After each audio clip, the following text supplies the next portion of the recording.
आज चाहिँ अब के गर्ने यस्तै हो। अब यो भिडियो नखाइ कहाँ हुन्छ र। घर चाहिँ म जस्तो बसेर दुखी कोही छैन।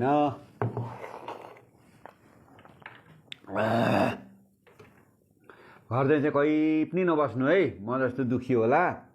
बिहान 5 बजे उठो, गोरुहरूलाई घाँस, गाईहरूलाई घाँस, दुध दोयो,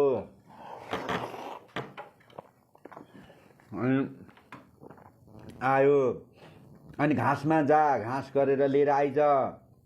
सासु आमाले त्यही पनि पेल्छ, छोरीलाई विदेश पठाएर।